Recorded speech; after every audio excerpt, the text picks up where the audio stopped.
Krishna ki Jai. Prabhupada ki Nanta Koti Vaishnava. Om Namo Bhagavate Vasudevaya.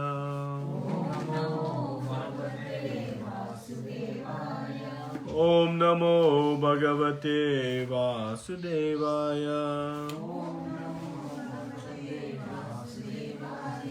Om Namo Bhagavate Vasudevaya.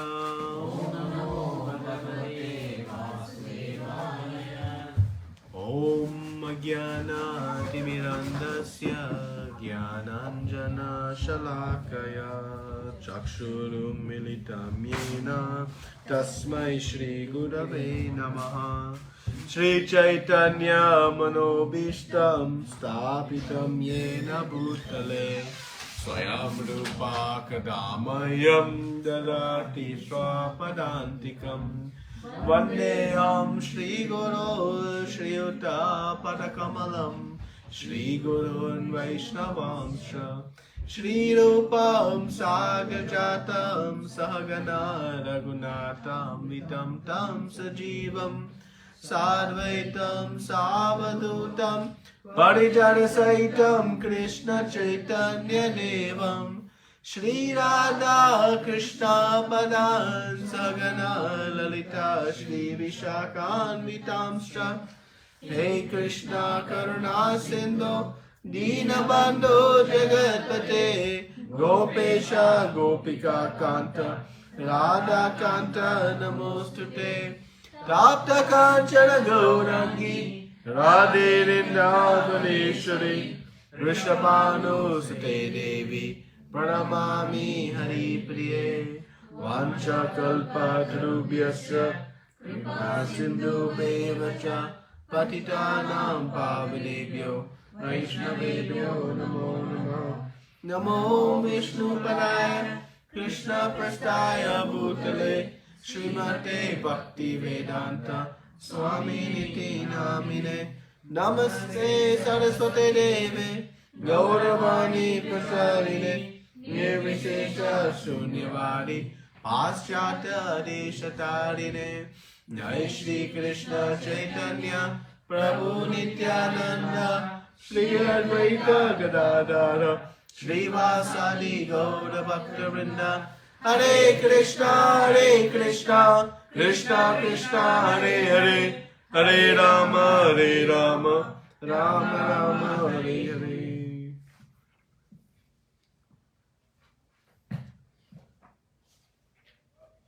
Hare Krishna. So today we'll be discussing the 10th verse of chapter 4. What is the title of our chapter? Transcendental knowledge. Transcendental knowledge. Knowledge that transcends all other knowledge. Krishna will characterize this in the 9th chapter as Raja Vidya, the king of all knowledge. So much knowledge is out there, but this is the most supreme knowledge. And last week, Krishna gave us this most important key to the spiritual world. He said you just need to know two things. And what are the two things we need to know? Appearance and activities. Appearance and activities. A and A, right? It's so simple, but not so easy, right? We talked about that last week. Just understanding the very potent appearance of Krishna, understanding how he appears, and even his activities. The only conclusion of understanding that is to surrender to Krishna. Surrender in love to Krishna. Rendering devotional service. That is the conclusion. When we see the activities of the Lord, we see that Krishna is engaged in only one activity. And what is that single activity Krishna is engaged in? Giving pleasure to his devotees. And his devotees are only engaged in one activity, exclusively. Ananya Bhakti. What is that one activity? Exclusive. No other desires, no other attachments, no other hankerings. Just giving pleasure to Krishna. And Krishna is just wanting to give pleasure to his devotees. So knowing the activities of Krishna and knowing the nature of his appearance the only logical conclusion is to render devotional service. In devotional service, it means, if we understand devotional service, devotion means love, right? Devotion means love. And we show love by service. Right? When we love somebody, we do service for them. Right?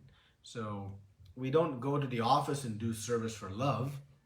We go to the office to do service for money. That is a business exchange. But when it comes to, our loved ones, we do service for them. But what is the difference between service in the office, when we do service in the office, and when we do service for our family? No expectation of acceptance.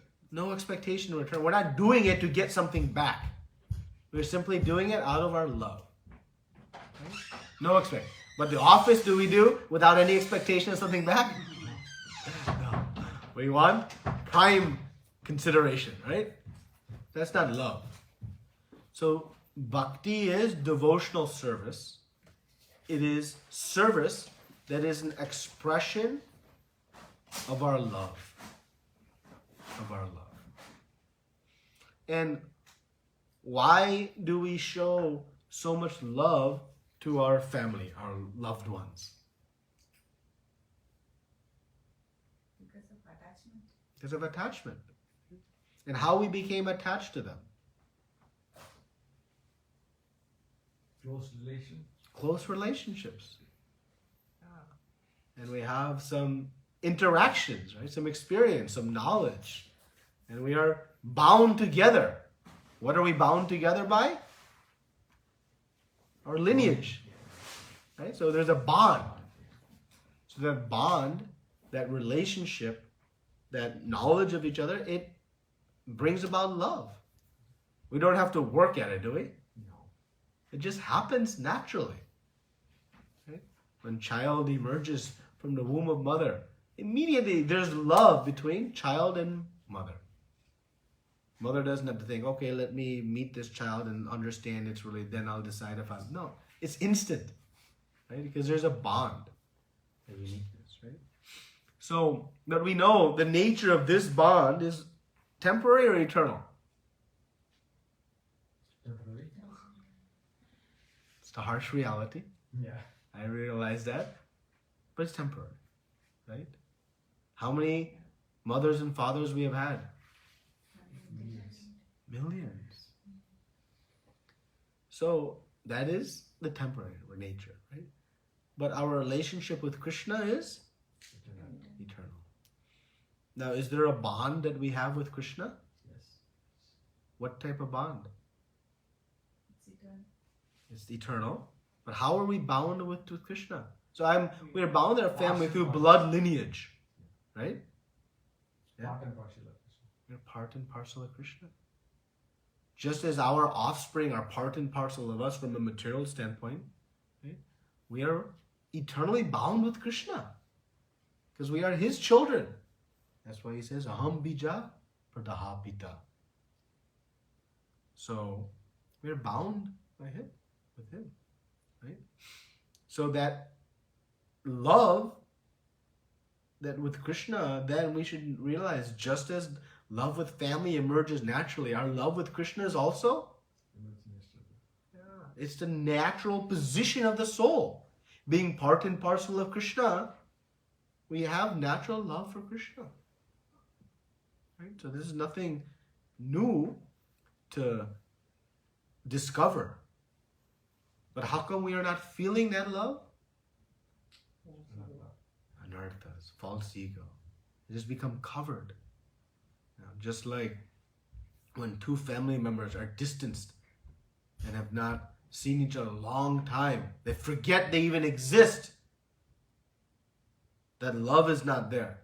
But when they are reunited and reintroduced, how quickly it takes for those loving sentiments to emerge again.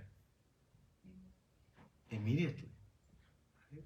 So like that, we have become distant. Krishna has not forgotten us, but we have forgotten Krishna. So this love for Krishna, it awakens when we begin to purify one another. But we should understand that loving Krishna is our natural constitutional position. And actually that is the greatest love that can be experienced by the living entity. It is the most pleasing. We know you can have all the wealth in the world, but if you don't have loving relationships, how happy you'll be. You can have all the fame in the world, but without loving relationships, how happy you'll be. You can have all the strength, intelligence, all these opulences you can possess, but without love. So actually this love is the source of our happiness. That is actually the source of our happiness. And that is ultimately realized in loving relationship with Krishna. So why so much talk about love? Because Krishna is going to talk about love in the 10th verse. How to bring about love of Krishna. How many of us want to bring about love of Krishna? How about 2 hands? Prabhuji had 2 hands first. So he is very sincere and eager. Because it is the greatest of all achievements. That's why Chaitanya Mahaprabhu said, Krishna Prema is the greatest of all accomplishments. And so we say, Namo Mahavadanaya. Late people have to sit in front. That is the punishment. Early people get to sit in the back. It's opposite, right? And when we go to a movie or a concert, we want to sit in the front. Bhakti Riksha, we want to sit in the back. So, this Chaitanya Mahaprabhu says, Krishna Prema, it is the greatest of all accomplishments. The greatest thing we can achieve. And that's why we say, Namo Mahavadanaya Krishna Prema Pradayate. He is most merciful in giving, in distributing Krishna Prema. So, Krishna is speaking about Krishna Prema in this verse, and Chaitanya Mahaprabhu is coming and giving the process to achieve Krishna Prema. Right? So let us see, after Krishna gave this very powerful verse, the keys to liberation, now we see this beautiful verse, the 10th verse. So someone can read the verse, and then we'll read the purport. As described above, it is very difficult to... No, read the verse first. The translation is okay. Okay, clear. So, being free from attachment, fear and anger, being fully absorbed in me and taking refuge in me, many persons in the past became purified by knowledge of me, and thus they attained transcendental love for me. Jai Ho. As transcribed here above, it is very difficult for a person who is too materially affected to understand the personal nature of supreme absolute truth. Generally, people who are attached to the bodily conception of life are so absorbed in the materialism that it is almost impossible for them to understand how the Supreme can be a person. Such materialists cannot even imagine that there is a transcendental body which is imperishable, full of knowledge and eternally blissful. In the materialistic concept, the body is perishable, full of ignorance, and completely miserable. Therefore, people in general keep this same bodily idea in mind when they are informed of the personal form of the Lord. For such materialistic men, the form of gigantic material manifestation is supreme. Consequently, they consider the Supreme to be impersonal, and because they are too materially absorbed, the conception of retaining the personality after liberation from matter of finite sense. When they are informed that the spiritual life is also individual and personal, they became afraid of becoming persons again, and so they naturally prefer a kind of merging into the impersonal void. Generally, they compare the living entities to the bubble of ocean which merge into the ocean. This is the highest perfection of spiritual existence attainable without individual personality. This is a kind of fearful stage of life devoid of perfect knowledge of spiritual existence. Furthermore, there are many persons who cannot understand spiritual existence at all.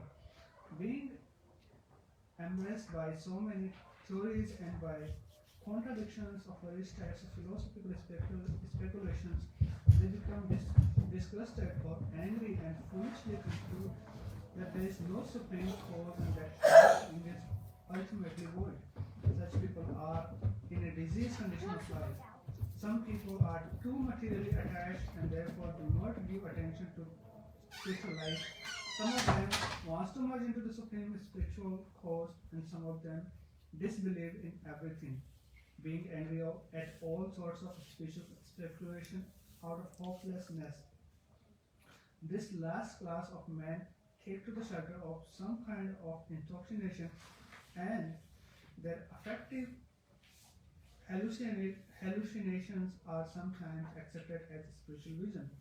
One has to get rid of all three stages of material consciousness: attached to the material life, fear of a spiritual personal identity, and the conception of void that arises from frustration in life. To get free from these three stages of the material concepts of life, one has to take complete shelter of the Lord, guided by the bona fide spiritual master, and follow the disciplines and regulative principles of devotional life. The last stage of the devotional life is called bhava, or a transcendental love of Godhead. According to Bhakti Rasamrita Sindhu, the science of devotional service, in the beginning, one must have a preliminary desire for self-realization. This will bring one to the stage of trying to associate with persons who are spiritually elevated. In the next stage, one becomes initiated by an elevated spiritual master, and under his instruction, the nearby devotee begins the process of devotional service.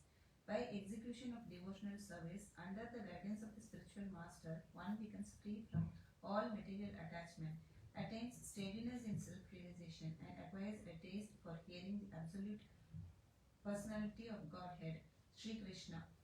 This taste leads one further forward to attachment for Krishna consciousness, which is matured in bhava, or the preliminary stage of transcendental love of God. Real love for God is called prema, the highest perfectional stage of life. In the prema stage, there is constant engagement in the transcendental loving service of the Lord. So, by the slow process of devotional service, under the guidance of a bona fide spiritual master, one can attain the highest stage, being freed from all material attachment, from the fearfulness of one's individual spiritual personality, and from the frustrations that result in void philosophy. Then one can ultimately attain to the abode of the Supreme Lord. So again, Krishna is saying being freed from attachment, fear, and anger. Being fully absorbed in life, being fully absorbed in me and taking refuge in me, many persons in the past became purified by knowledge of me. And thus they attained transcendental love for me. So this verse is like, for the materialist. If you said, these are the winning lottery numbers for tomorrow, and they give you 8 numbers, will you be able to memorize them? Yes. You don't have any pen, any paper. But if you memorize them, then you'll get it. And why we're able to memorize them? Where you have that money? Because we want that, winning lottery. But we know even that great material boon, ultimately it will result in frustration, disappointment, anger.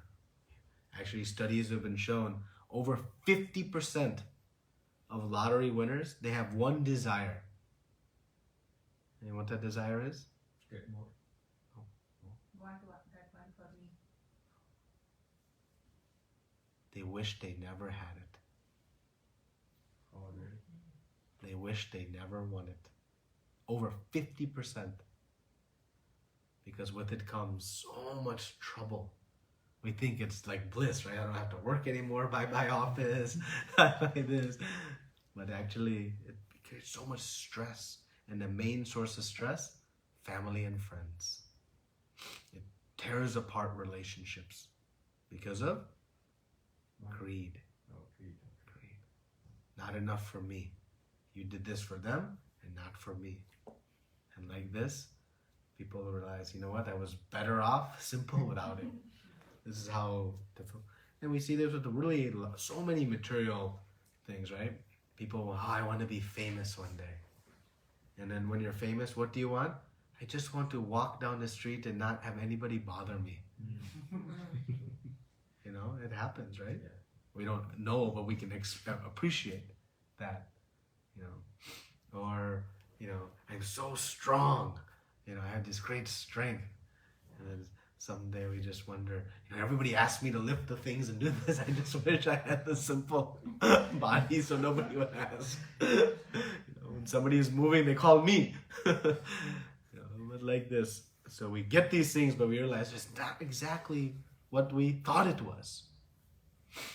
So we need knowledge about what is actually the goal of life.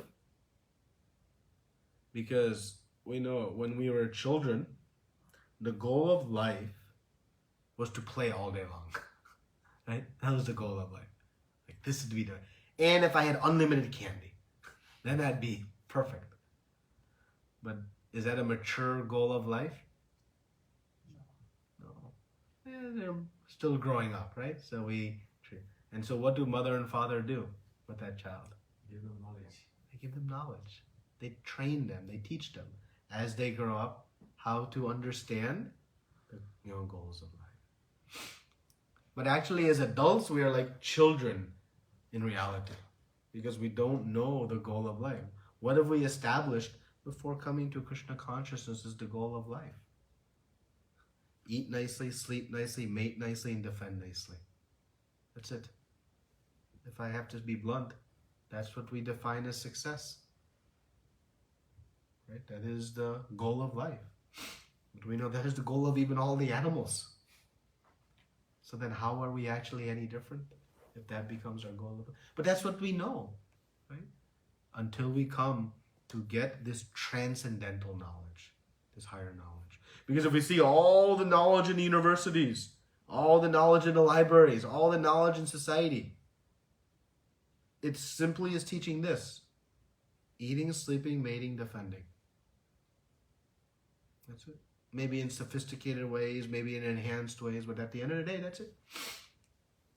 But Krishna is telling Arjuna now here that actually you must aim your goals higher.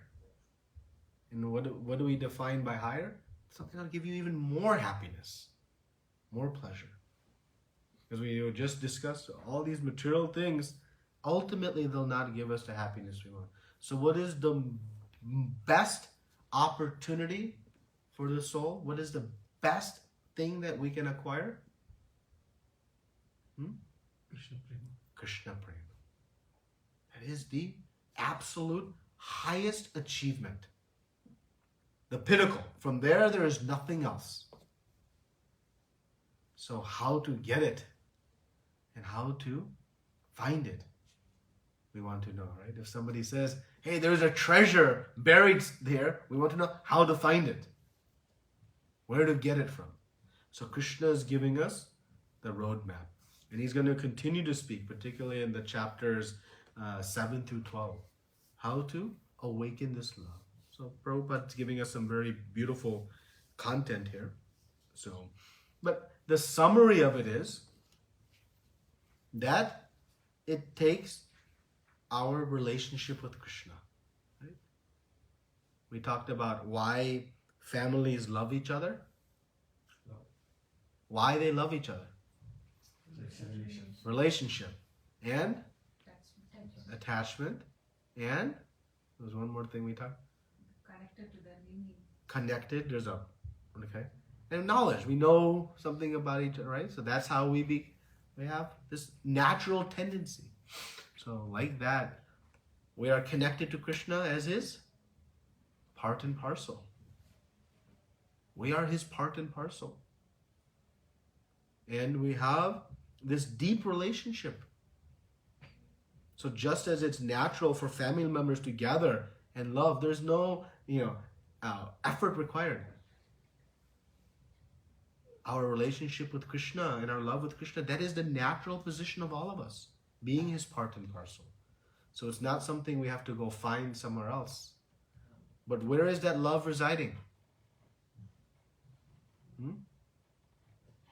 Where is that love residing? In our heart. But why don't I see it? I don't feel it. I have love for so many things, but for Krishna, I don't know yet. We don't have knowledge. And why don't we have knowledge? Impurities. The impurities block our knowledge. Right? So it takes to the process of devotional service. By the process of bhakti, we will slowly make progress towards this goal. Just like if you want to climb to Mount Everest, you cannot take 2 steps and reach. But if you follow a process, but you also have to follow a guide, somebody who's been there, who can save you from falling off the cliff and save you from the dangers. Then you can reach, but it'll take some time. Okay? So like that, we're going to discuss a little bit later this this process to Krishna Prema. Okay? But so what is the thing that prevents us, or we could say in general society, from taking to spiritual life? Why there are 15 of us and not 5,000 of us gathered here? Material attachments. Right? I'm so materially attached, I don't have time for spirituality. Right?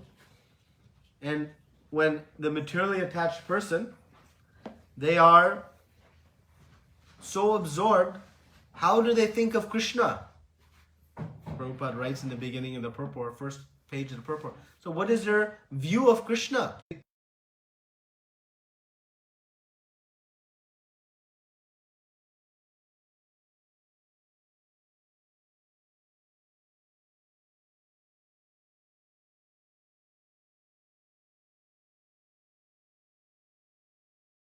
Main process of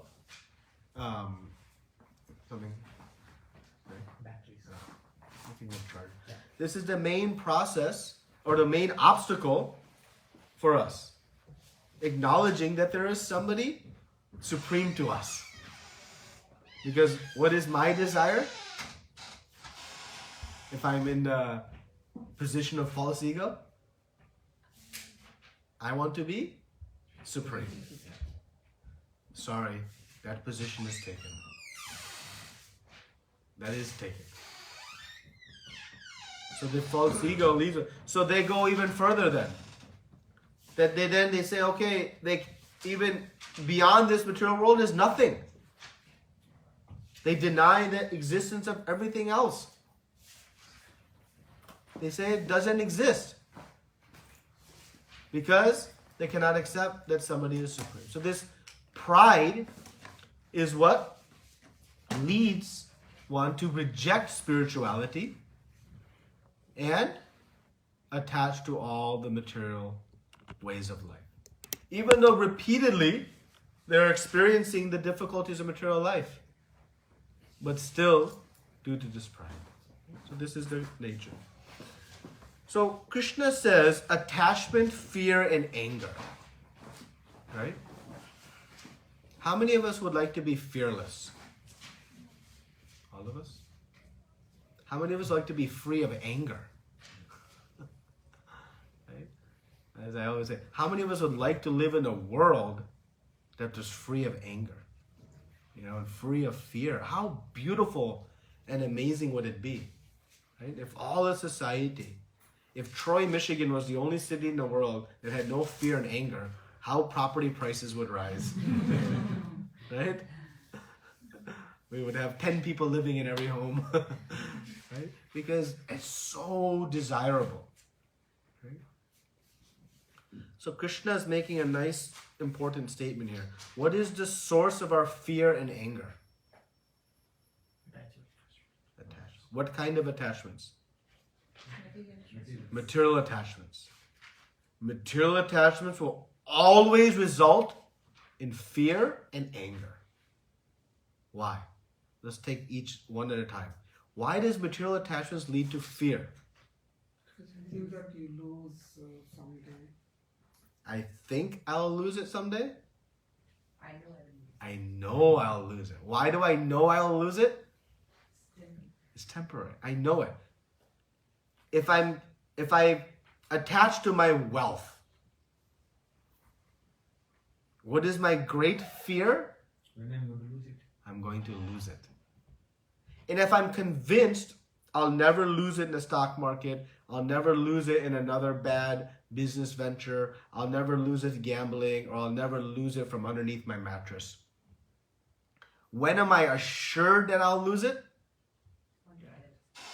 Death. Guaranteed?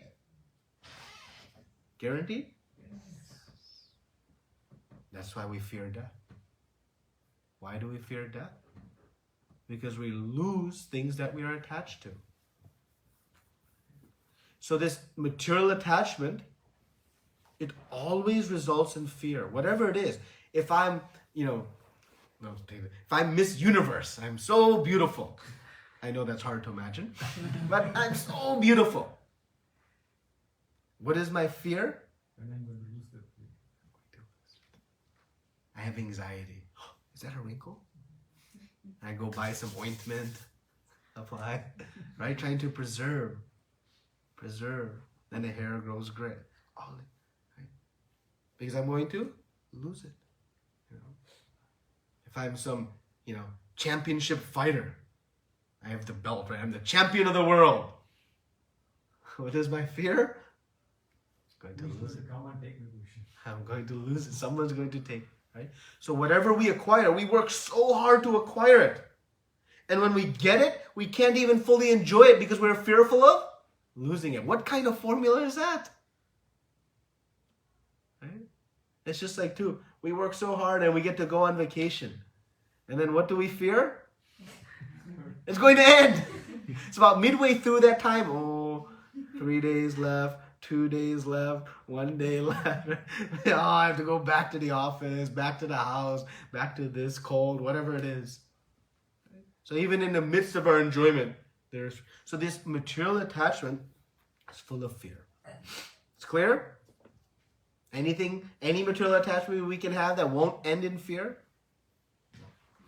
How about anger? Why it leads to anger? That doesn't sense. Not achieving. Not getting what I want. Not getting what I want. No, but I wanted $1 million, so now I got it. I'm perfectly happy. Our expectation is not satisfied. The expectation is not satisfied. How many of us have experienced? We said, if I just get this, I'm set. I don't want anything else. Just give me one gulab jamun. Until that finish. Once seeing that, then the next one. Okay, there is one gulab jamun. I want that one again. I want something. The other person has two gulab jamun. Yeah, they have 2. I have 1. Wait a minute. How'd that happen? Right? This happens. So the desire is unfulfilled. We know when a young child has an unfulfilled desire, how does a child behave? Great. Cranky. Sometimes in anger, right? We do the same. We throw temper tantrums too. We might just do it a little bit more sophisticatedly, but we also do it, right? We get angry. We might misuse the words in our tongue. We might, misuse our hand. We might go into some sort of other state of consciousness, intoxicate ourselves to forget this, whatever it is. We do all these things, right? They're just mature levels of anger. They're not actually mature. Right? And actually the consequences are more severe. Right? When the child is angry, what's the consequences? Not too bad. What happens when we as adults are angry? Good things? Never. So the material attachments, they always bring about fear and anger. Now, how about spiritual attachments? So for the devotee, why are they fearless? They are not attached to the material, and obviously they will not have any kind of fear. Okay, so they're not attached to the material. So does that mean they're like stone-like? They're not attached to anything? They're emotionless? They know this is a temporary. Okay, so they know this is temporary. So they're not attached to that. So they don't have material attachments. And they divert their senses in the right way What's the right way? to do the bhakti. So who are they attached to? Krishna. They're attached to Krishna. So, what is the nature of that relationship with Krishna? Eternal. Eternal and loving. If it's eternal, then where is the fear? What is there to fear? If I die, do I still retain my relationship with Krishna? Dying is just the changing of the body from one clothes to another. If I lose this kurta, I'm not going to cry over it. Let's get another one. Similarly, the soul knows this body is just like, changing a clothes, no problem. But don't let me lose my relationship with Krishna. So one who is spiritually attached, no fear. Because their relationship with Krishna can never be disturbed. Whether it's raining or pouring, whether in this body or another, doesn't matter. No fear. Brahma bhuta prasanatma nashotati nakangshati. When one is self-realized, realizing I am part and parcel of Krishna, and ultimately experiencing love of Krishna, fully joyful. And why the devotee is fully joyful? Why is there no anger with the devotee?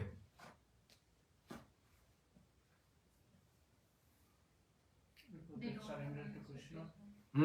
They are surrendered to Krishna. They're surrendered to Krishna. But why does that bring about? They have the transcendental knowledge. Right? What's mine? Where it's coming from? Krishna knows best what is happening. So You know? something bad is happening, he's aware of it, and he's doing what is best for me. So why should I be wrong? Okay. So in the midst of, yeah? Yeah, the anger, they know that the anger will take away from them, from Krishna. So they know, hey, this anger is actually disturbing my relationship. It's like interference, right? When the antenna, old TVs, right? The antenna, the signal was not coming clear. Something's disturbing. Turn off the iron or turn off, or if we have to fix or move, right? So they know this anger is going to disturb my clarity. So I'm very protective. And one who is spiritually attached, what is their experience?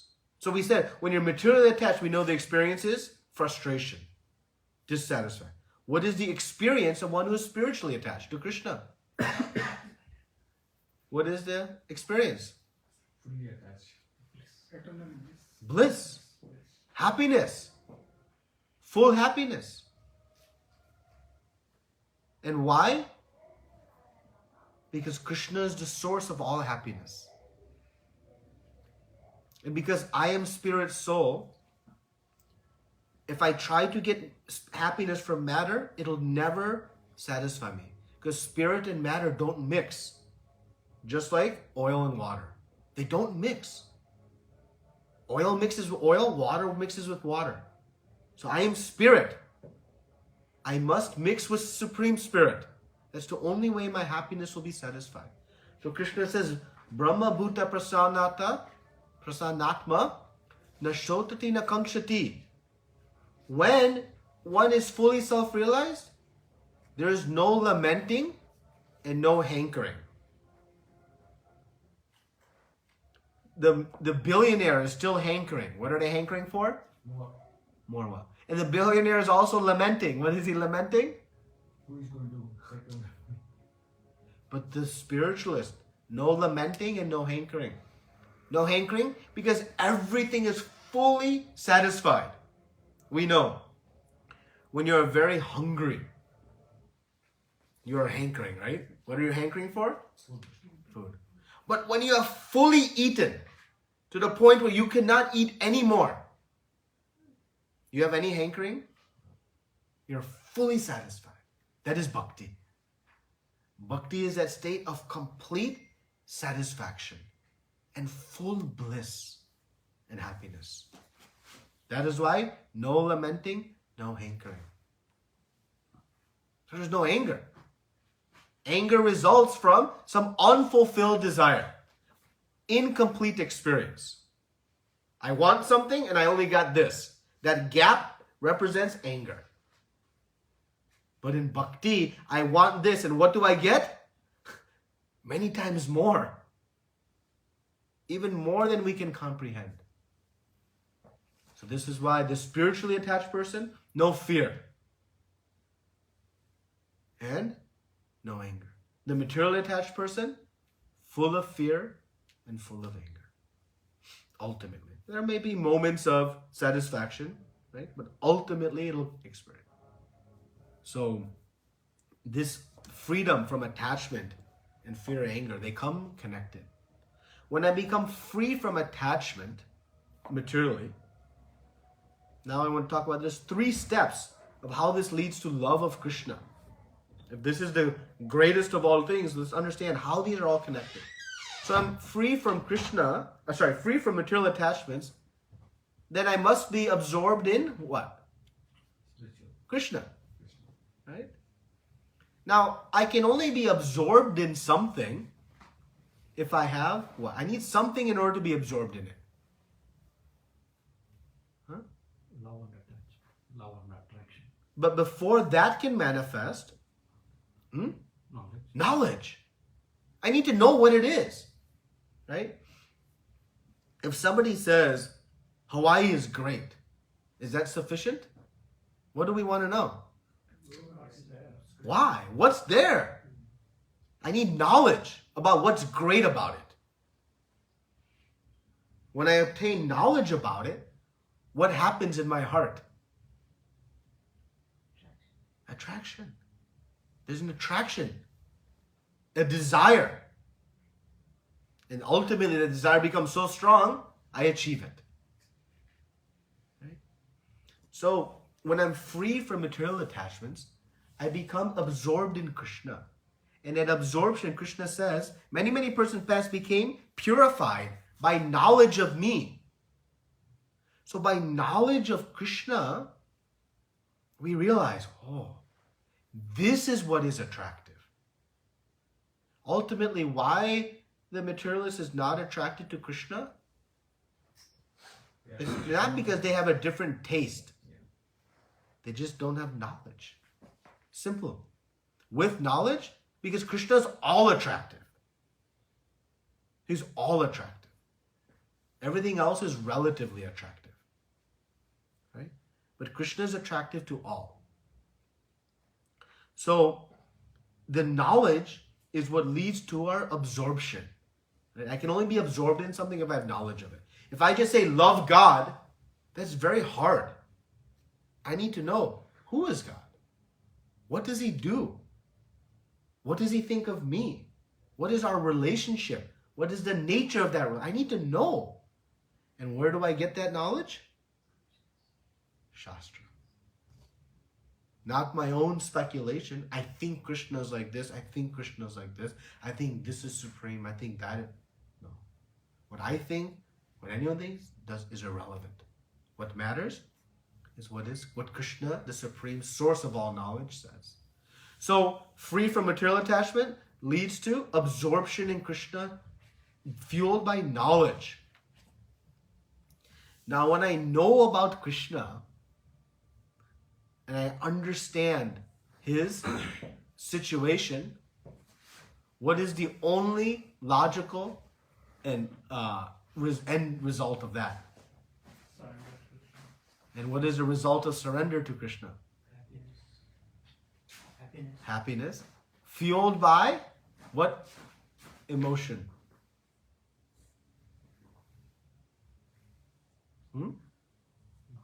Love. Love. If I know, just like how love with my family member came, knowledge. I may not know this person, but somebody says, this is your cousin. You have never met, but now I have knowledge. We are connected by some relationship. The affection begins immediately because I have understood my connection. But as I said earlier, please forgive me, but I'm going to speak bluntly. That connection is temporary. That connection is temporary. When I understand my connection with Krishna, my knowledge that I am His part and parcel, He is my supreme loving Father, what is the only logical conclusion? Love. Love. And the result of Krishna Prema, of love, is incalculable bliss and happiness. Happiness that is even beyond Krishna's happiness. That is the power of bhakti. Unending happiness. Because at the end of the day, that is our goal of life, to be happy. Anybody has any other goal? We may have many other means to achieve, but the end is desire for happiness. And one cannot experience a greater happiness than can be experienced in love, in relationship with the Supreme Lord. So it starts with this freedom from attachment, attaching to Krishna, knowledge, knowing my relationship and the activities, and ultimately the result is love. So now, if I have this theoretical knowledge, now I want to know, what do I do? How do I practically bring about this love? So we should remember, this love is lying dormant within our heart. It is not something we have to go find or develop. It's there. I'm just missing a few pieces. I have some coverings that is blocking that experience. But it's there. And why do I know it's there? Because I am part and parcel of Krishna. Just like two family members, there is inherent love by the knowledge of that relationship. Being part and parcel of Krishna, my love for Krishna is the eternal relationship I have. But I have to bring it out. So what is before we get to the detail, there's a summary principle Prabhupada repeats 3 times in this purport. How do we bring about this love of Krishna? Bona fide spiritual master. Devotional service. Devotional service. And how do we connect those two? Are they connected? No. Yes. How are they connected? How do we do devotional service? Follow the instruction of Under the guidance and instruction of Guru. We must follow just like in the beginning we said, if we're going to climb to Everest, how are we successfully going to reach Everest? Following a guide who will take us. And what kind of guide will follow to go to Everest? Who already knows about it. Or he's been there a few times. Not someone who says, I think it's this way, but maybe it's that way. No. Someone who knows assuredly the path. So Krishna is going to say in a few verses, coming up later in this chapter, Tadvini paripatena pariprashnena sevaya upakdekshanti teganam jnaninas tatadarshina. That one must surrender to a bona fide spiritual master and inquire from him and render service to him. Because they have seen the truth, they can reveal it to you. Because they've seen the top, they can take you also. So doing bhakti, devotional service, it must be done under guidance of the bona fide spiritual master.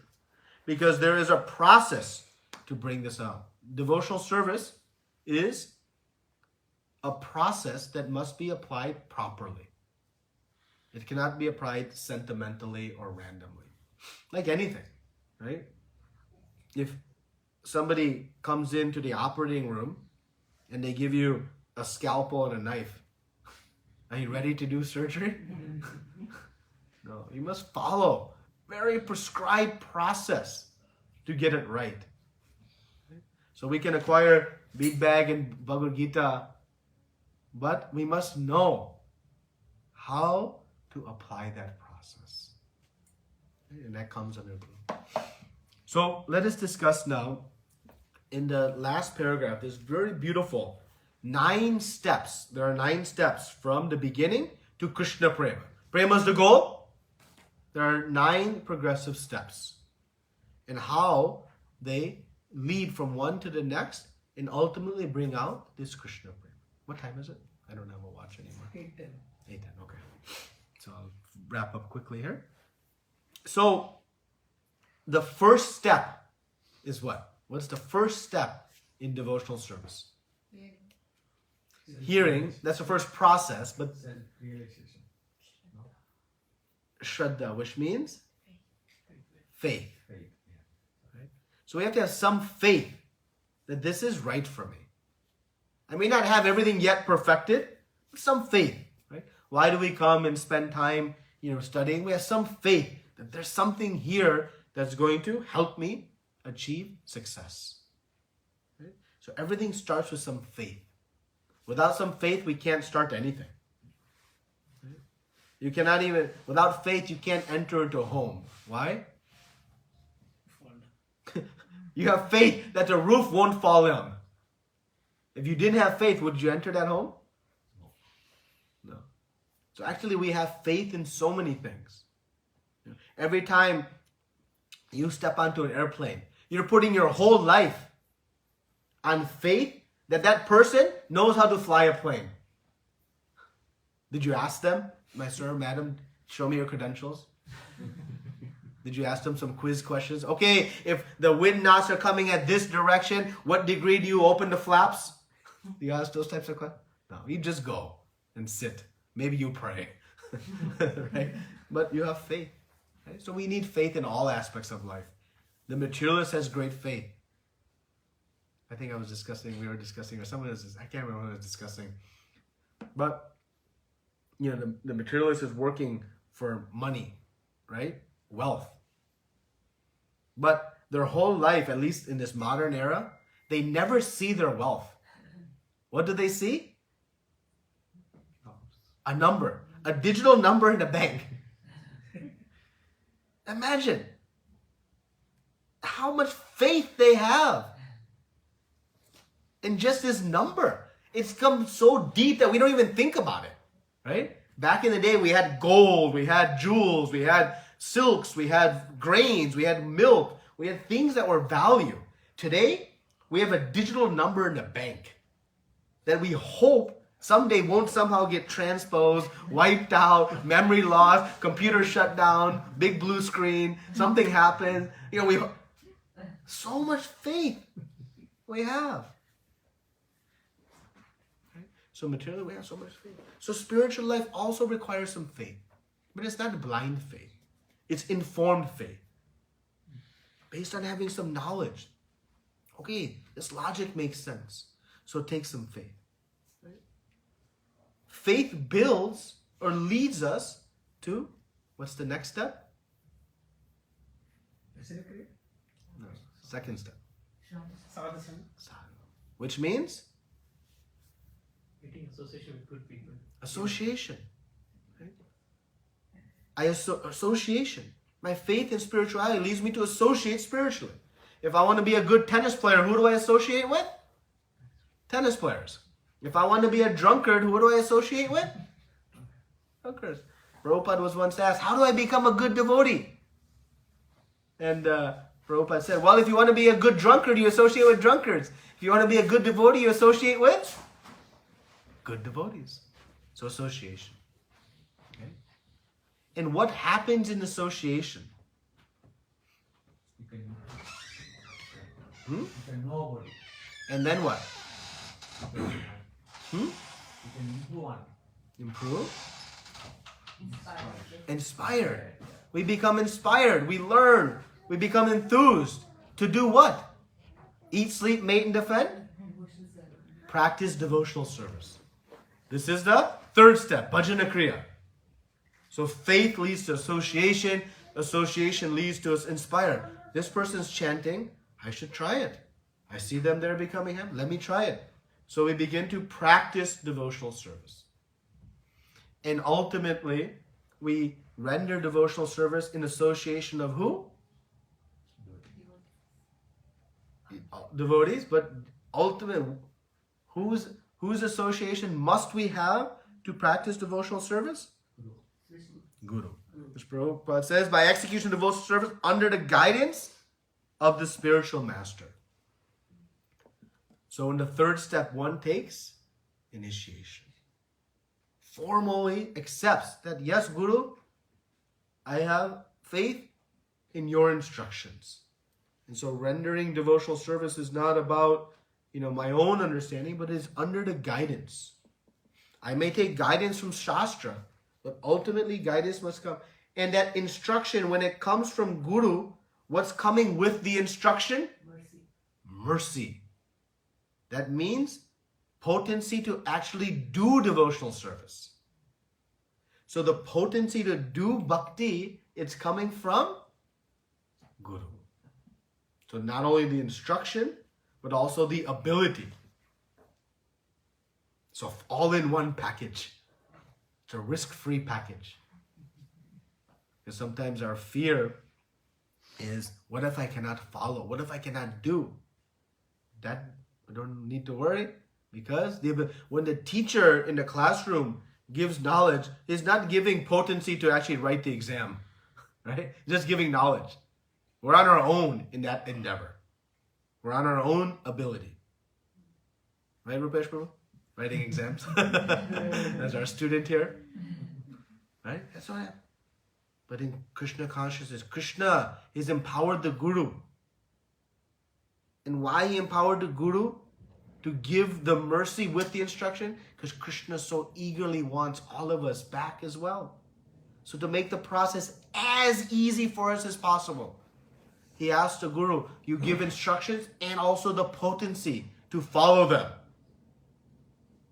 And thus, my children will very quickly return back home in pure consciousness. So bhajana kriya is done under the guidance of Guru. And what is the result? When we practice devotional service properly, what is the result? Anartha nivritti, which means all the anarthas. What are anarthas? What are anarthas?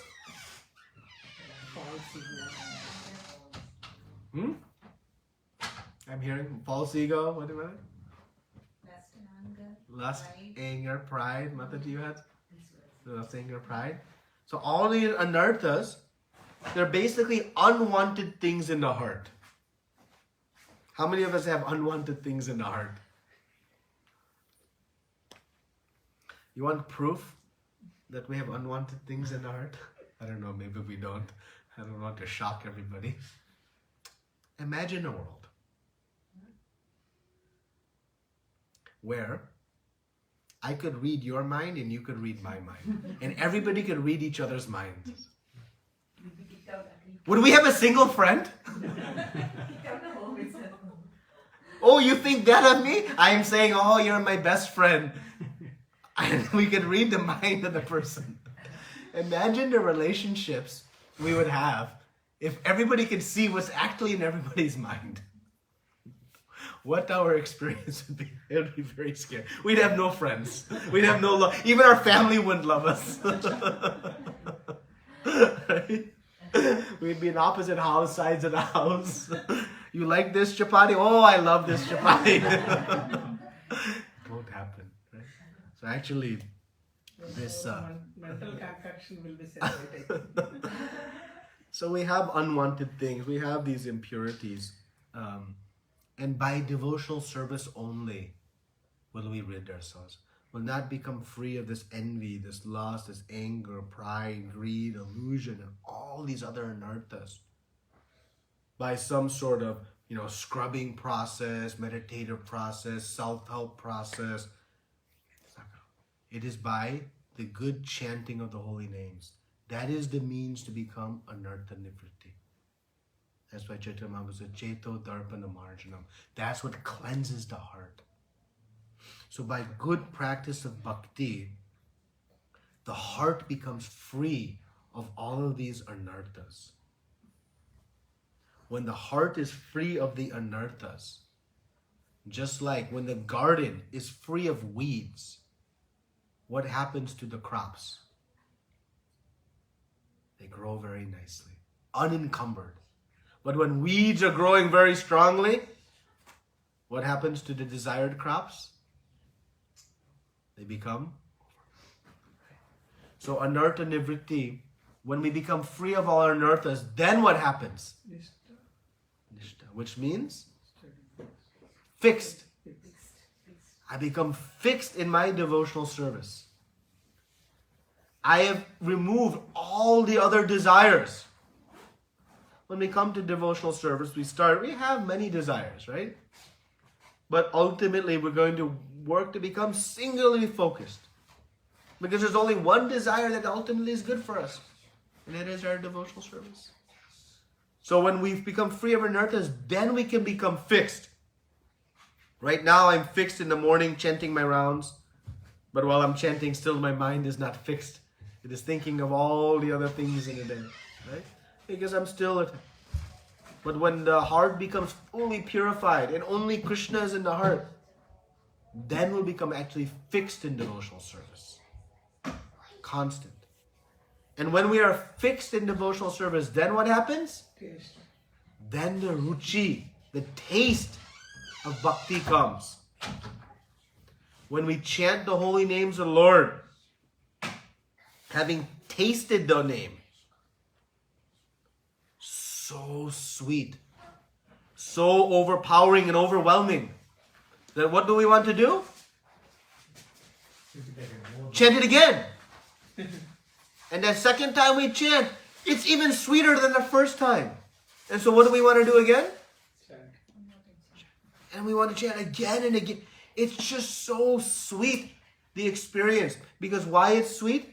In the state of ruchi, we're actually seeing Krishna dancing on our tongue. And that darshan is so overwhelming. And each time we see, we get more sweetness. And so we become then the seventh state. Which is? No, seventh. One more before that.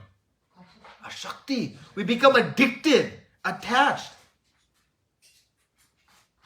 The devotee, the pure devotee, they don't chant their rounds because they're given a prescribed 16 rounds to chant. They chant because they have taste for the holy names. They're enjoying the process of chanting. So sweet. They become addicted. It's natural. And from there, then Bhava Bhakti. And from Bhava Bhakti. Huh? Is that Samadhi stage?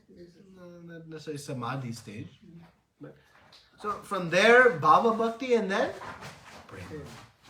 So we can see it's a progressive state of devotional service. So by the practice of bhakti, in the conditioned state, in the impure state, we will slowly purify and come to this pure state. When we follow the process, when we follow the process of bhakti under the guidance of Guru, then we'll achieve. And it's a guaranteed result if we apply it according to instruction. And this Krishna Prema, again, is not something new to uncover. This is lying dormant within our heart. But we don't see it. Just like a diamond, when it's covered in the mud, stuck in the mud, when I pull it out, I don't see the diamond. But is it there? I don't see it though, but I know it's there. And how do I regain my vision of that diamond?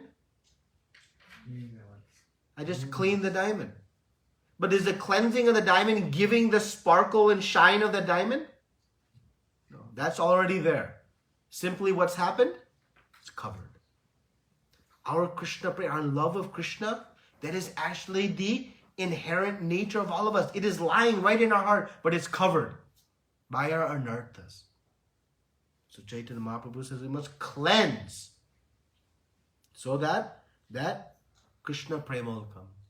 So we should have no doubt. Sometimes, oh, can I achieve this? Is it possible for me? I'm so fallen, I'm so this. No, you are only so part and parcel of Krishna. If you are part and parcel of Krishna, you have this love of Krishna. Just as though family members being part of each other have this love. So there is no question of if. The only question is when I'll apply the process and achieve it. So though it's very free, high, it's accessible to all of us with this process. And that is what we are grateful to Srila Prabhupada for so exquisitely presenting this process of how Krishna is teaching Arjuna, and we are learning through Srila Prabhupada and through Guru Parampara this process of bhakti. And if we do it, Krishna prema awaits all of us. Okay?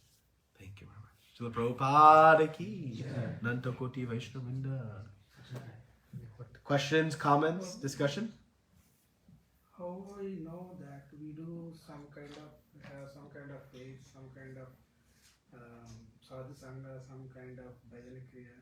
So how we know that we are in which stage? Is there a barrier like I cannot go next stage like after bhajana kriya to sadhu sangha? It's like every stage has like some percentage quality in ours. Not necessarily, but until we know if there are anarthas in my heart, I know I'm still in bhajana kriya. Right? I'm practicing. If I am not yet practicing bhajana kriya, I'm in the sadhu sangha stage, right?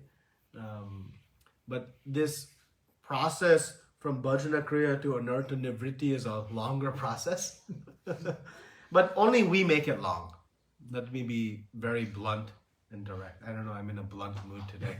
So you have to please forgive me. But we make it long. Nothing else. The process actually can happen like that.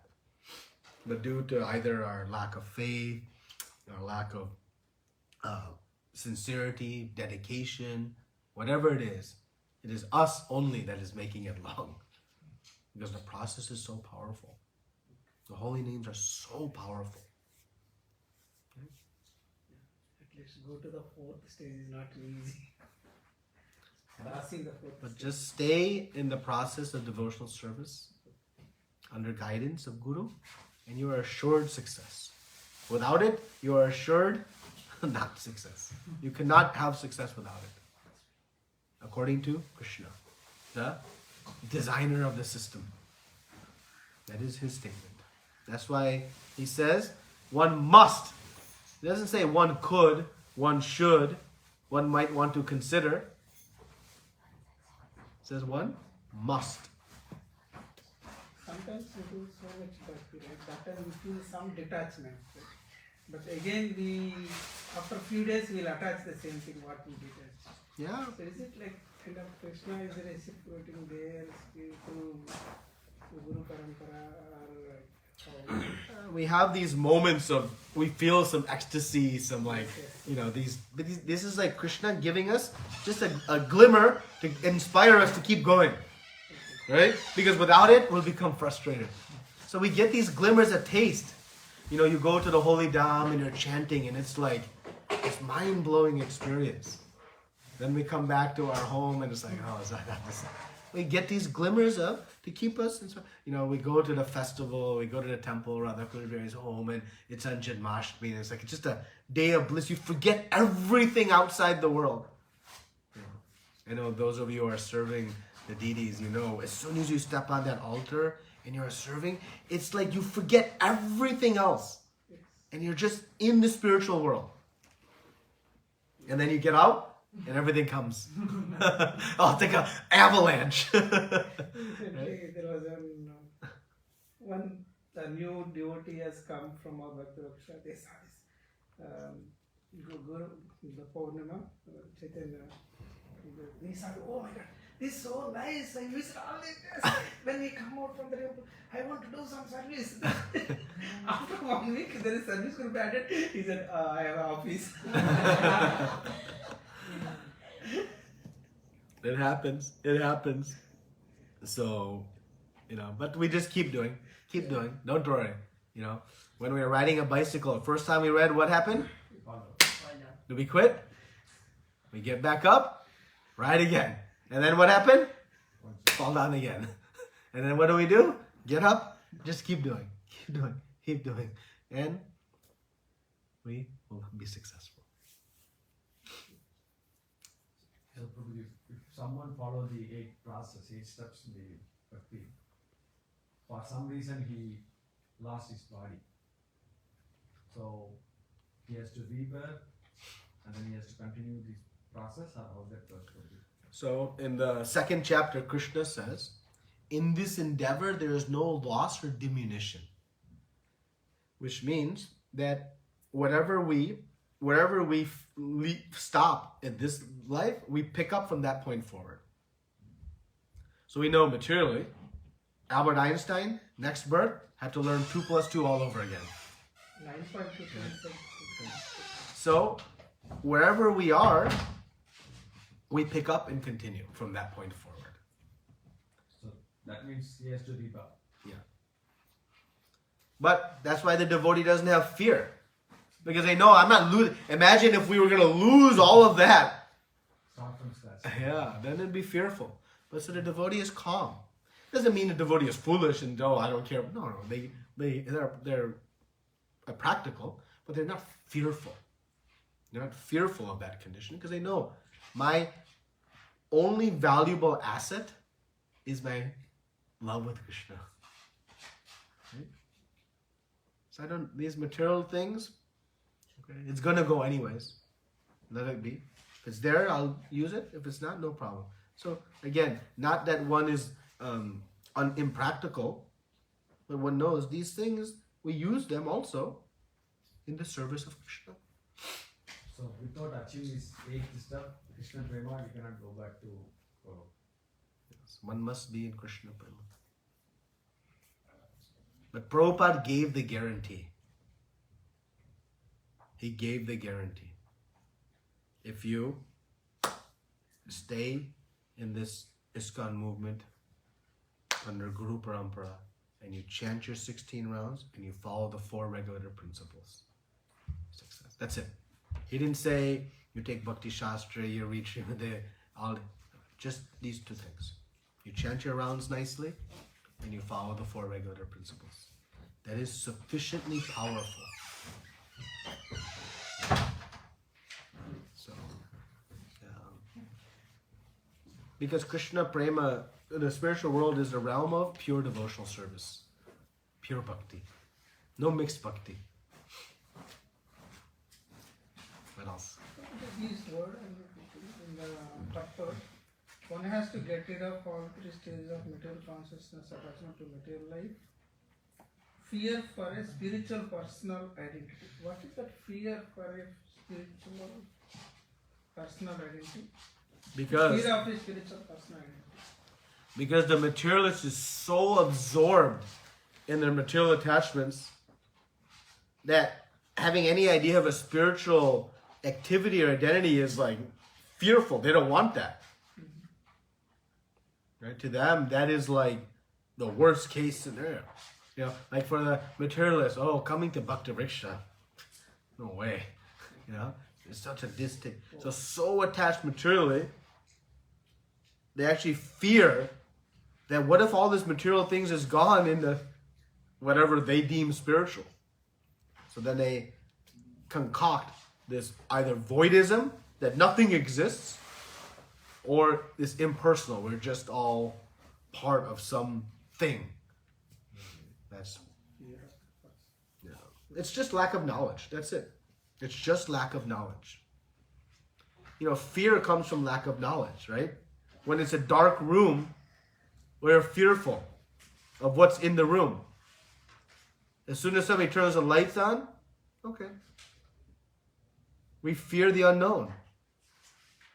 That's it. Right? We fear the unknown.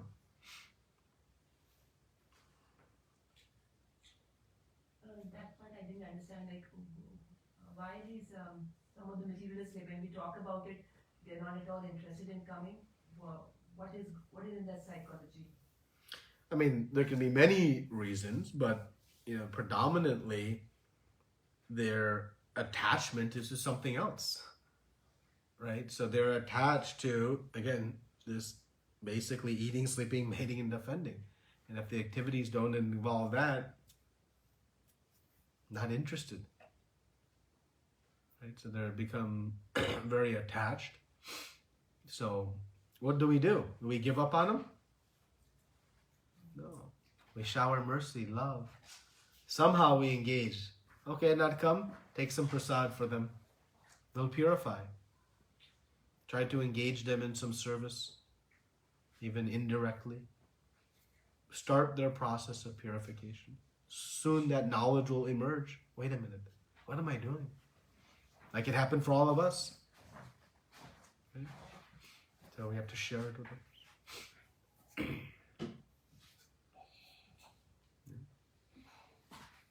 Any other questions, comments? Yeah. On this verse, it's mentioned like we should get rid of the fear. Also, in the 3rd chapter, Krishna says you have to perform your duty. Yes, we have to perform our prescribed duties, even for our normal functioning, without the results on the fruitive actions. Yeah. When it comes as long as we are doing the prescribed duties or even thing, we do expect something. If we do not, obviously the fear and anger comes up. Yeah, so ultimately we have to remember, Krishna tells us, Bhoktaramina tapasam sarva loka mahesharam surdam surdava bhutanam yatva nam shantim richiti. That this shantim, this peace, it only comes when we have, faith or understanding of 3 things. Bhoktaram yagna tapasam. Krishna is the beneficiary of all yajna. All the performance of our prescribed duties, who is the beneficiary? Krishna. He is Sarva Loka Maheshwaram. He is the source of everything. So whatever prescribed duties we are performing, who is providing the ability and the facilities to perform that prescribed duty? Krishna. So then we become, well then what about me? Right? If Krishna is the enjoyer of all my yajna, and Krishna is providing, we become fearful, right? What about me? Sama sarveshu bhuti. Surdam sarva bhutanam. That's the 3rd line. Meaning, Krishna is the loving well-wisher of everyone. Oh. Meaning, he is the one who is maintaining and providing us in all circumstances. He is our ever well-wisher. When we know that 3 things, then one achieves peace. So we do our duty. Why? Because Krishna has given us the ability to do our duty. He has given us the actual duties to do. Who has prescribed the duties? Krishna himself, through Shastra. Who has provided the facilities? Krishna himself, through nature. So then who is the rightful enjoyer of those duties? Krishna. But we have faith. Krishna is my father. He'll take care of me. If child gives his chapati to father, is he fearful he'll go hungry? Does he fear? No. Child gets one, at least in, gets one gift, some relative comes and gets some money. And then child gives to father. Does child think, oh, now where my shelter will come tomorrow? He knows. Whatever I gave to father, what I'll get back? Many, many times more. So the child gives regardless. Because they have faith in the protection of father. So similarly, when we give to Krishna, we should have faith. He will protect us. So we do our prescribed duties, not for the motivation of trying to enjoy, because if we do, we know, then we're on our own. If we remain attached to the fruits of our duty, we're on our own. And now I have to suffer the consequences of that. That's an option. We have a choice. Krishna gives the choice. He says, you decide. But if you attach to the fruits, you're going to suffer bondage, birth, death, old age, disease, all the karmic reactions. If you detach from the fruits, you're going to purify, you're going to gain knowledge, and you're going to ultimately acquire supreme eternal happiness. Now, which choice do you want? You choose. Right? So, the fruit should not be the source of our inspiration. The source of our inspiration to do our prescribed duty is the purification and knowledge that comes from it, and the recognition that it is Krishna who's given me this ability. It is my responsibility to use it in his service. It's okay. That way we don't have to become fearful. And ultimately our prescribed duties, in the process of devotional service, become spiritually prescribed. Prescribed by who? By Guru.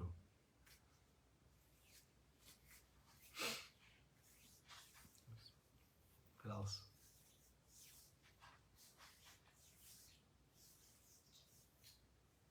Anything else?